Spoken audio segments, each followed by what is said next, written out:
오늘은 하나님 나라를 사는 사람이 되라라는 제목으로 하나님의 말씀을 살펴보겠습니다.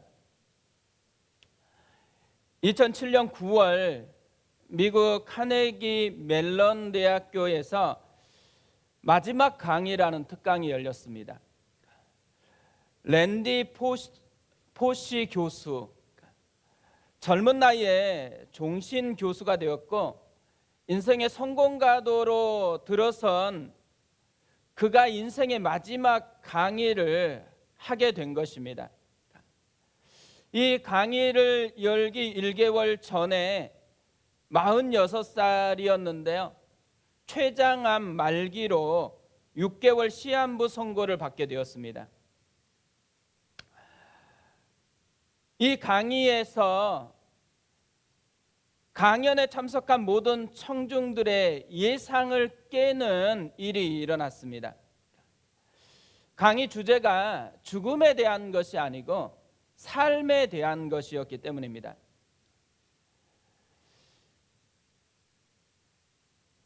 당신의 어릴 적 꿈을 진짜로 이루기라는 제목으로 강의를 시작을 했습니다.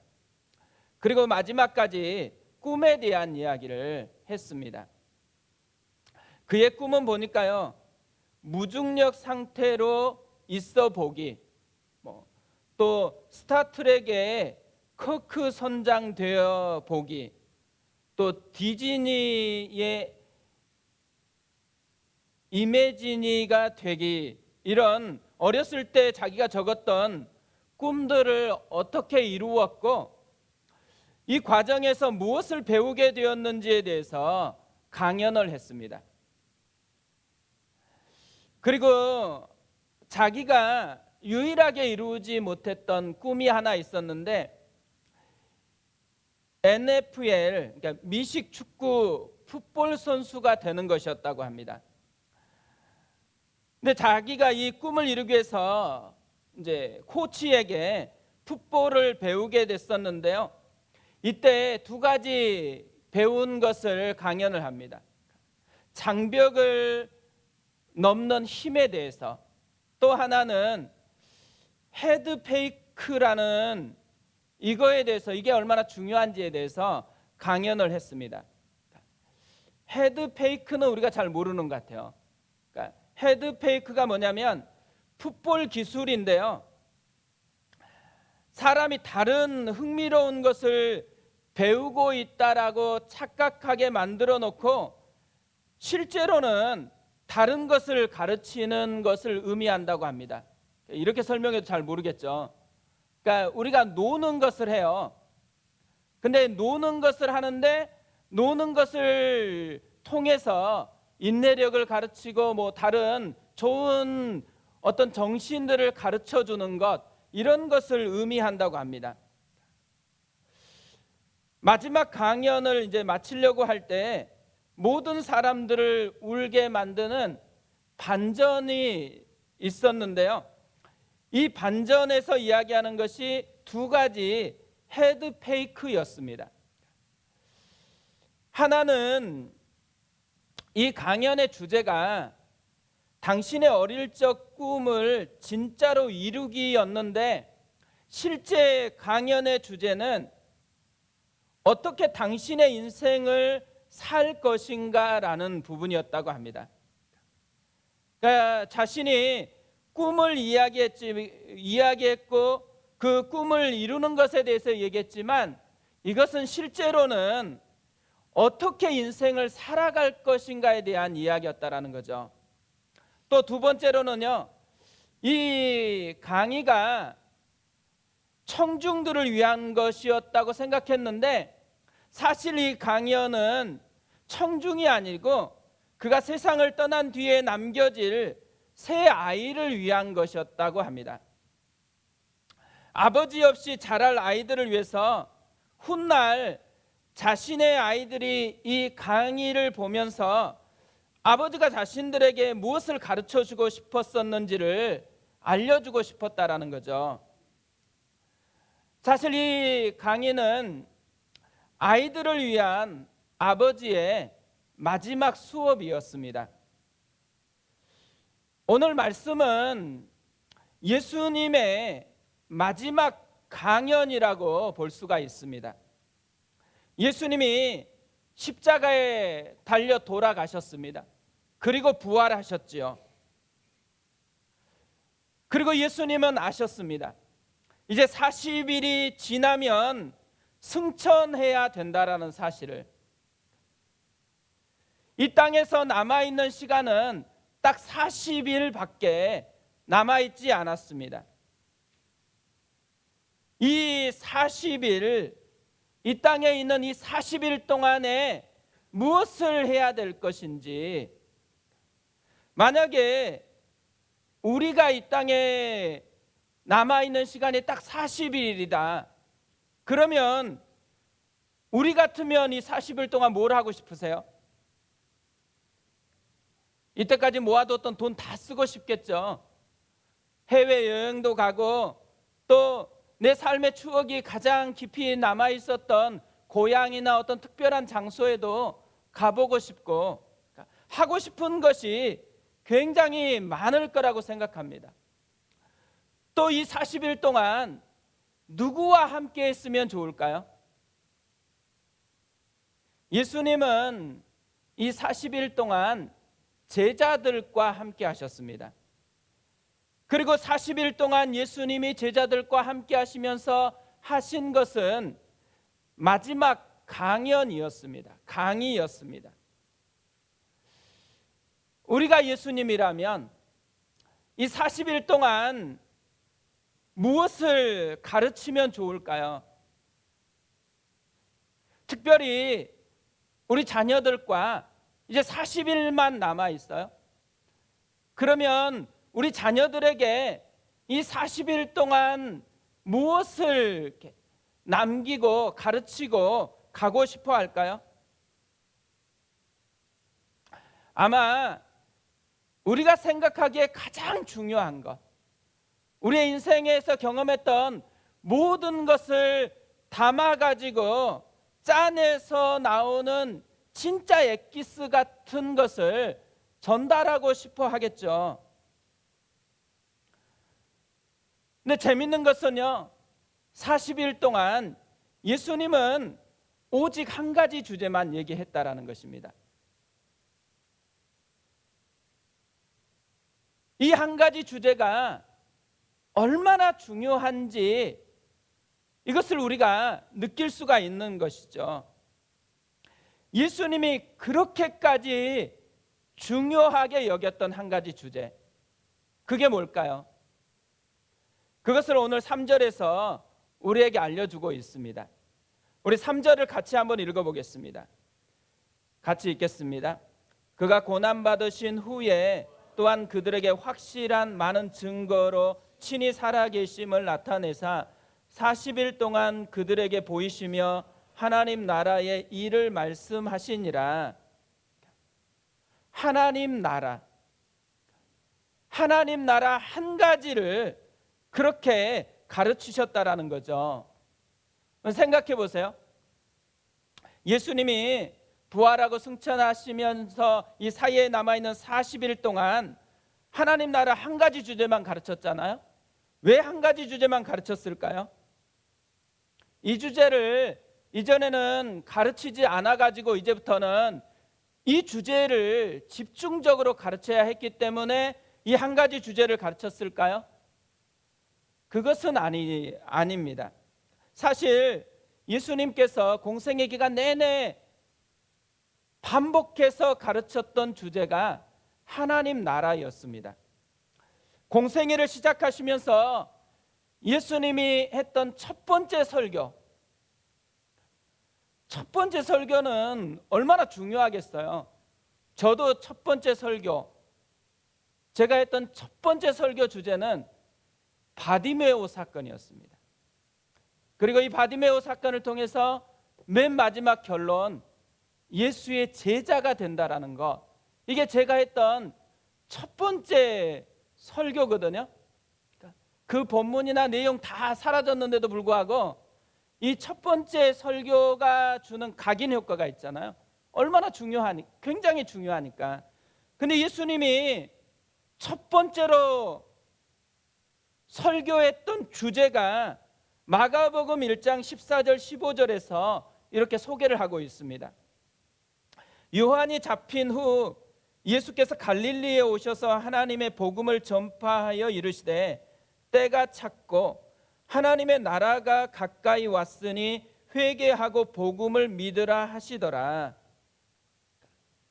하나님 나라가 첫 번째 주제였다라는 거죠. 그뿐만 아닙니다.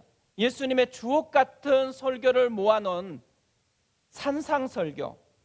산상설교의 첫 번째 시작이 무엇으로 시작될까요? 하나님 나라로 시작이 되어집니다. 마태복음 5장 3절에서 이렇게 말씀합니다. 심령이 가난한 자는 복이 있나니 천국이 그들의 것임이요. 예수님이 가르쳤던 기도, 무엇을 기도해야 될 것인가?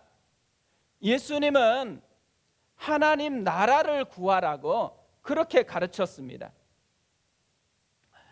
예수님은 많은 비유들로 메시지를 전하셨죠.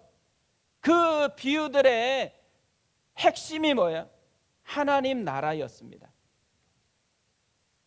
이렇게 계속해서 하나님 나라를 가르쳤고 하나님 나라에서 귀에 이게 못이 박히도록 그렇게 들었던 주제인데 다시 예수님께서 부활하셔서 이 40일 동안 이렇게 중요한 이 순간에 다시 하나님 나라에 대해서 가르치고 있다라는 거죠. 무엇을 우리에게 알려주고 있는 것일까요? 가르침이 없었거나 가르침이 부족해서 다시 하나님 나라에 대해서 말하는 것이 아니다라는 거죠. 그만큼 하나님 나라가 중요하다라는 것입니다. 하나님 나라가 신앙의 전부라는 것이죠. 그러면요, 우리가 지금 신앙생활을 하고 있잖아요. 우리 신앙생활에 있어서 가장 중요한 주제는 무엇일까요? 우리는 예수님이 이렇게 중요하게 여기는 하나님 나라를 얼마나 이렇게 알고 누리고 있을까요? 사실 하나님 나라라는 이 말도 어떤 면에서는 두리뭉실하게 이해하고 가는 그런 경향이 우리에게 참 많은 것 같다는 생각을 합니다. 우리가 알듯이 세상에서 나라가 성립될 수 있는 세 가지 반드시 필요한 필수 요건이 있죠. 주권이 있어야 됩니다. 백성이 있어야 되고 그리고 영토가 있어야 되는 거죠. 이 세 가지 중에 한 가지라도 없으면 그러면 나라로 인정을 받지 못하게 되어 있습니다. 성경에서 말하는 하나님 나라는 어떤 의미일까요? 주권과 백성과 영토를 다 갖추는 지도상에 나타나는 어떤 나라에 대한 초점이 있는 것은 아닙니다. 성경에서 말하는 하나님의 나라는 하나님이 다스리는 것, 하나님이 통치하는 현장을 의미하는 말인 거죠. 그런 의미에서 생각해 보면 구약 성경의 모든 이야기는 하나님 나라의 이야기입니다. 하나님이 통치하시는 그 이야기이기 때문에 그런 거죠. 이렇게 중요한 하나님 나라에 대해서요, 오늘은 예수님이 가르쳤던 것 중에 중요한 것 두 가지를 좀 살펴보려고 합니다. 예수님은 하나님 나라에 대해서 그렇게 풍성하게 가르쳤는데요, 우리가 알아야 되는 중요한 한 가지가 있는데 이 예수님이 가르쳤던 하나님 나라의 모습 속에 하나님 나라는 예수님 자신이라는 거예요. 예수님 자신이 하나님 나라였다라는 것을 우리가 알아야 된다라는 거죠. 우리가 마태복음과 마가복음과 누가복음을 공관복음이라고 이야기를 합니다. 같은 관점으로 기록됐다라는 얘기죠. 그런데도요, 이 마태, 마가, 누가복음에 같은 내용이 나오지만 종종 보면 다르게 표현된 경우가 나옵니다. 그 중에 하나가 지금 살펴보려고 하는 말씀인데요, 마태복음 24장 32절 33절 보면 이렇게 되어 있습니다. 무화과 나무의 비유를 배우라. 그 가지가 연하여지고 잎사귀를 내면 여름이 가까운 줄 아나니 이와 같이 너희도 이 모든 일을 보거든 인자가 가까이 곧 문 앞에 이른 줄을 알라. 여기서 인자는 예수님을 의미하는 거죠. 그러니까 예수님이 가까이 이르렀다라고 이야기를 하죠. 근데 이 똑같은 말씀을 마가복음은 이렇게 기록을 하고 있어요. 마가복음 13장 28절 29절 말씀입니다. 무화과 나무의 비유를 배우라.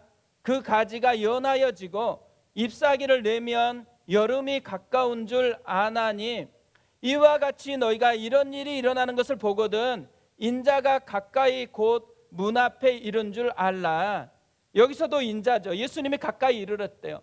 그러니까 마태복음하고 마가복음은 같은 것을 그대로 표현을 하고 있습니다.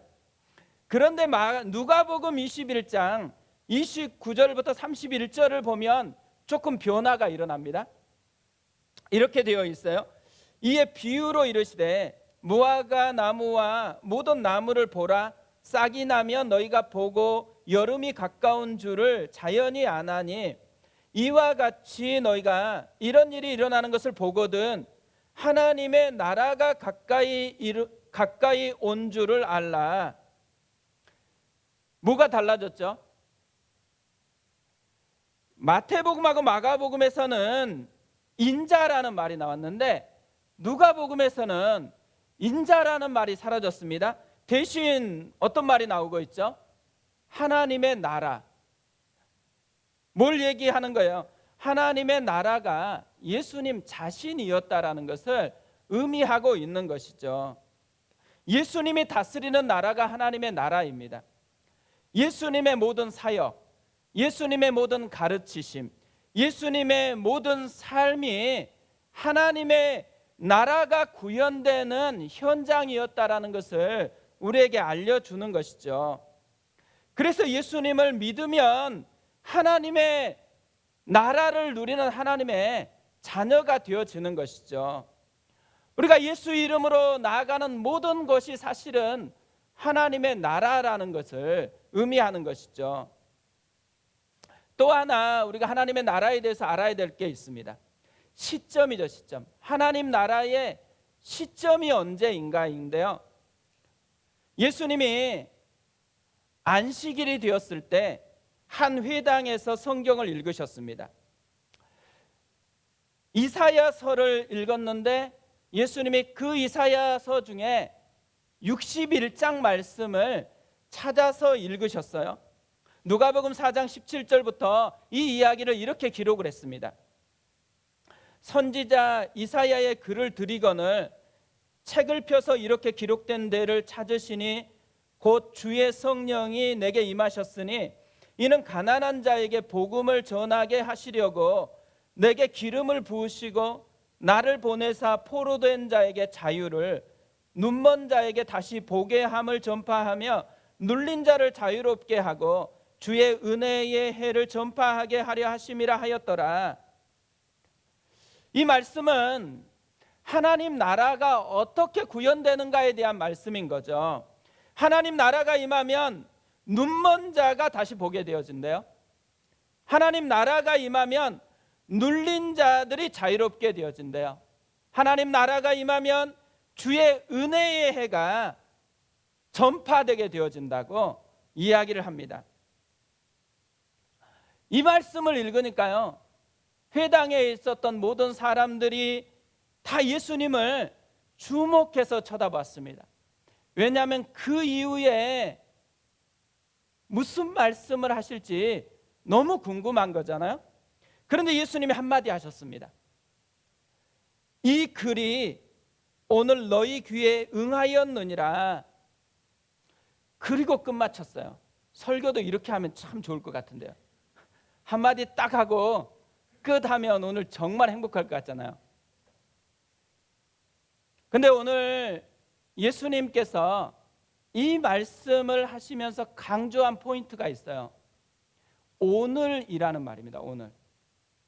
이 글이 오늘 너희 귀에 응하였다라는 거예요. 거기 앉아있는 사람들은 자유를 맛보고 싶었고 다시 보게 되는 것을 맛보고 싶어서 회당에 있죠. 그런데 이 사람들은 그날이 언제이기를 사모하고 기다릴 뿐이에요. 그런데 예수님은 지금 이 시간에 오늘 이 말씀이 이루어졌다라고 그렇게 강조하고 있다라는 거죠. 예수님과 함께하는 지금 이 시간이 하나님 나라를 경험할 시간이라는 의미인 거죠. 하나님 나라는 현재성을 가지고 있다라는 말인 것입니다. 사실 이 말씀이 한국 교회 성도들에게는 특별히 중요하다고 생각합니다. 왜냐하면 한국 교회를 다니는 성도님들은 하나님 나라 하면은 곧바로 뭘 생각해요? 천국이라는 단어를 생각하죠. 그런데 이 천국 하면 또 떠오르는 생각이 어디 있어요? 죽으면 가게 될 천당을 또 떠올리면서 천국에 대한 이미지를 가지고 있습니다.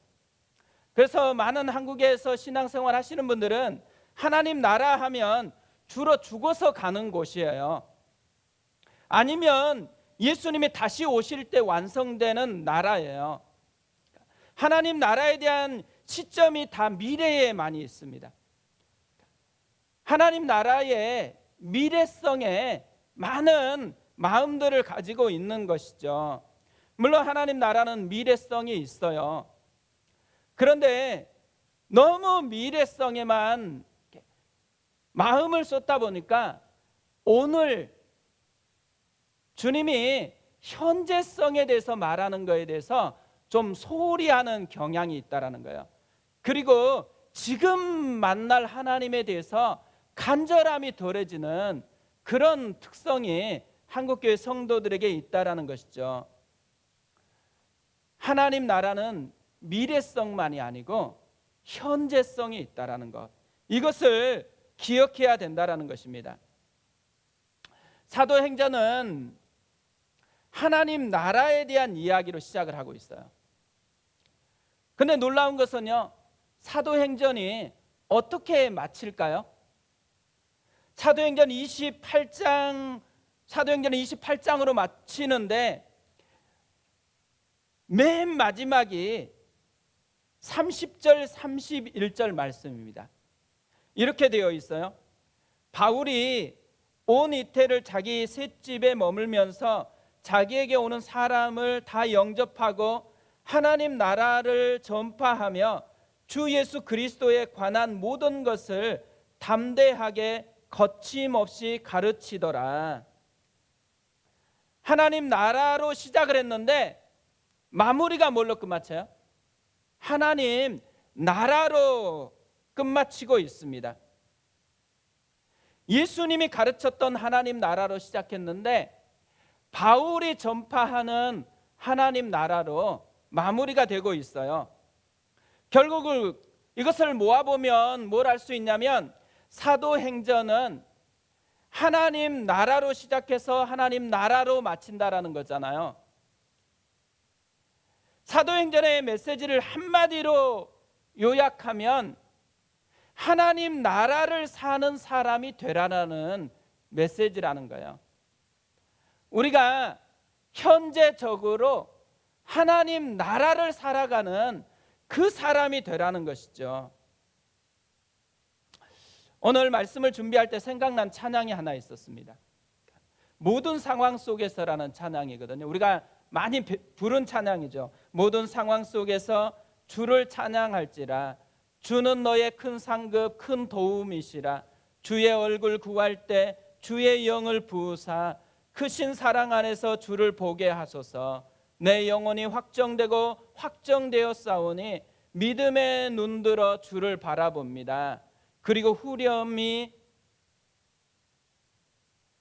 후렴까지 얘기해 버렸네. 이 찬양이 시편 57편 말씀입니다. 특별히 이 후렴에 나와 있는 시편 57편 7절 후렴은 이 시편 57편 7절 말씀을 그대로 가지고 왔거든요. 하나님이여 내 마음이 확정되었고 내 마음이 확정되었사오니 내가 노래하고 내가 찬송하리이다. 근데 이 시편 57편은 다윗이 지은 노래예요. 그리고 표제가 있어요. 이렇게 되어 있습니다. 다윗이 사울을 피하여 굴에 있던 때에 무슨 상황에서 노래했다라는 거예요? 삶이 무너진 상황. 너무 힘겨워가지고 하루하루 살아가는 것도 벅찬 그런 상황에서 부른 노래가 이 노래예요. 그런데 두려움이 아니잖아요. 확신을 노래하고 있습니다. 어떻게 이런 반전이 일어날 수 있었을까요? 그 이유를 10절 11절에서 이렇게 이야기를 해요. 무릇 주의 인자는 커서 하늘에 미치고 주의 진리는 궁창에 이르나이다. 하나님이여 주는 하늘 위에 높이 들리시며 주의 영광이 온 세계 위에 높아지기를 원하나이다. 다윗은요, 하나님 나라가 미래 사건 아니었습니다. 현재 사건이었던 거죠. 다윗의 눈에는 하나님이 지금 자기와 함께하는 거예요. 지금 하나님이 다스리는 거고 지금 자기를 지키고 있는 것을 보고 있기 때문에 그 두려울 수밖에 없는 상황에서 확신을 가지고 찬양하고 노래하고 있다라는 거죠. 우리에게 하나님 나라를 사는 사람이 되라는 것은 하나님 나라를 만들어내라는 의미는 아닙니다. 하나님이 함께 하세요. 그렇기 때문에 하나님의 그 함께 하심을 바라보라는 것이죠. 파도 타기와 같다라는 거예요. 우리가 파도를 만들어낼 수는 없지만 만들어내는 파도를 보고 타이밍에 맞춰서 그 파도에 올라타기만 하면 되는 거잖아요. 하나님 나라를 사는 비결은 파도 타기와 같다라는 것입니다. 하나님이 지금 함께 하시니까, 지금 다스리고 있으니까 그 다스리고 계시는 하나님을 바라보고 그 하나님의 다스림 위에 올라타는 것, 이것을 우리가 맛보아야 한다라는 거죠. 사도행전은 데오빌로에게 썼습니다. 하나님을 사랑하는 사람들, 하나님을 사랑하는 사람들이 어떤 모습이라고요? 하나님 나라를 사는 사람이라는 거죠. 이번 한 주간이 하나님 나라를 살아가는 그런 한 주간 되었으면 좋겠습니다.